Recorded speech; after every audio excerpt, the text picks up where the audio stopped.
Here we are going to discuss a little more about solubility. By the end of this lesson, you should understand what it means for a solution to be saturated, unsaturated, or supersaturated. You should also be able to determine a solution with certain conditions is saturated, unsaturated, or supersaturated, and also determine what one would observe if more solute is added to one of the solutions described above. First off, let's discuss what these definitions mean. A solution is considered saturated if the solution has the most amount of solute that will dissolve. And this is represented by that solubility curve that we discussed in the Solubility 1 notes.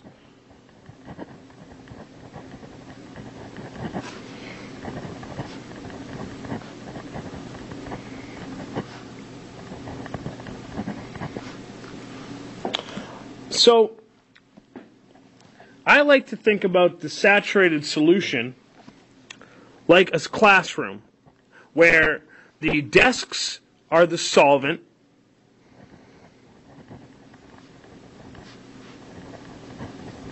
essentially the water, in this case, and the students are solutes.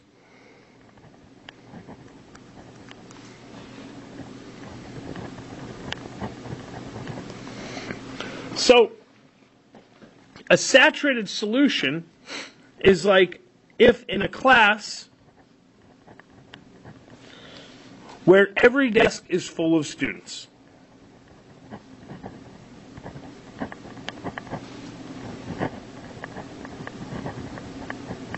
So there's one person for every one desk. So the class is essentially full.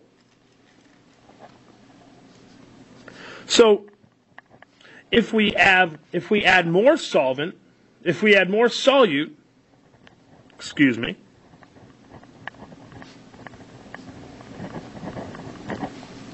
it won't dissolve.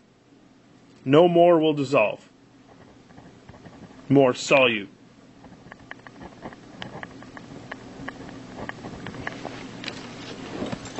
A solution is considered unsaturated if the solution has the ability to hold more solute. So this here, the solution holds less than the solubility.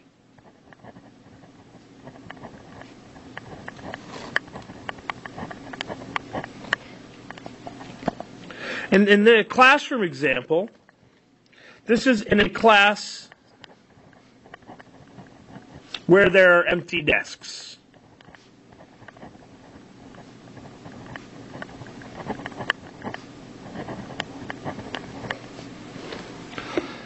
And if more solute was added,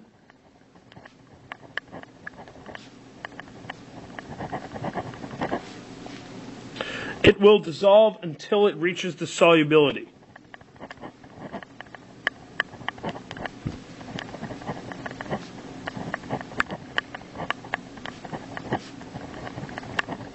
Now remember, the solubility is represented by the points on that graph, which we discussed in Solubility 1. So I've added this file on the Schoology website under the File and Links tab, and it's called Solubility Graph.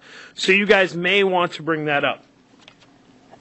So last but not least, a supersaturated solution is a solution that holds more solubility than more than the solubility. So it holds more solute than normal. And this is made by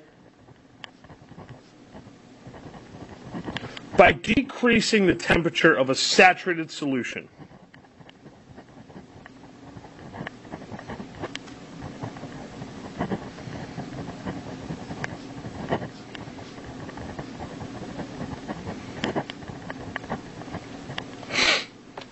So if the example in this one is if we removed desks from a full class, we'd have more students than we would desks. And if we added more solute crystals,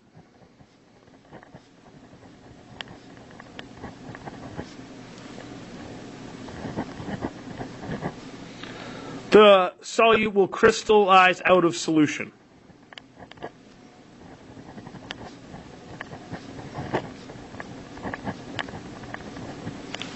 And into a solid form. So right now we're going to talk about a couple examples of problems. So why don't you guys pause it now and make sure you have that graph open and you can print it out. Or just refer back to it. I want you guys to understand where this information is coming from. So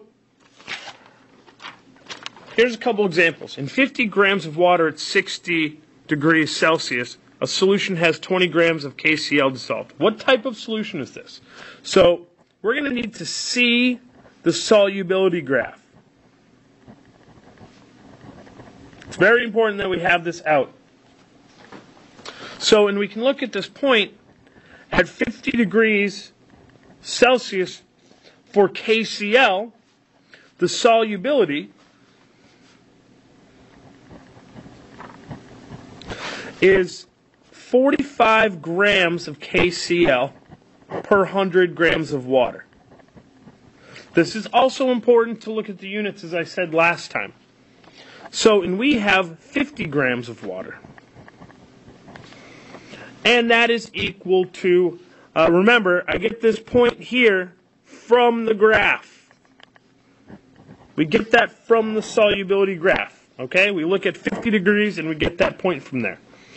And at any rate, the solubility ends up being 22.5 grams of KCl. This represents the most that will dissolve.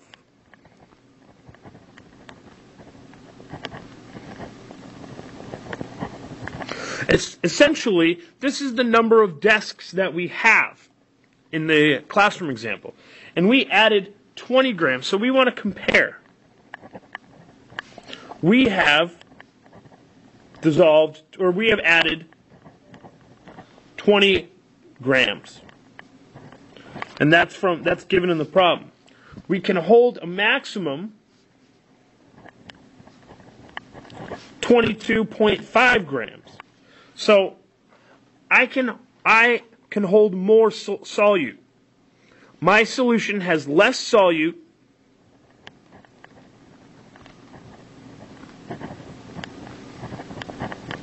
than the solubility. Our solubility being 22.5 grams of KCl. So we have room for more.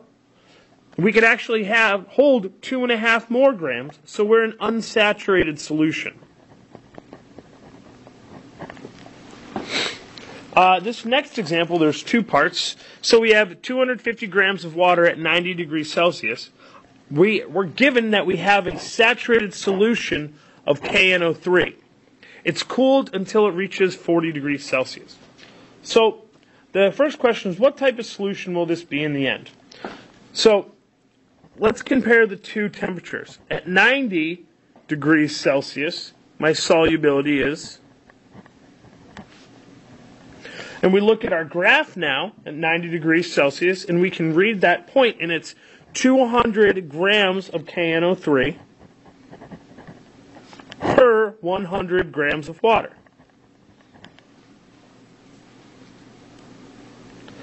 And we have 250 grams of water.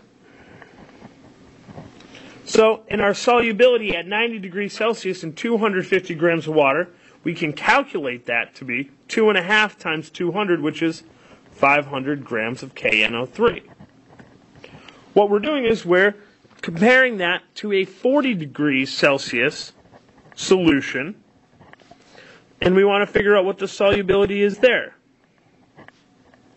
We look at our graph, and that is 60 grams of KNO3 for every 100 grams of water. And we know we have 250 grams of water. So our solubility in the end is 150 grams of KNO3. Scotty, could you please call extension 27601? Thank you. So, what we have here is our solution. We have 500 grams in solution of KNO3, that is.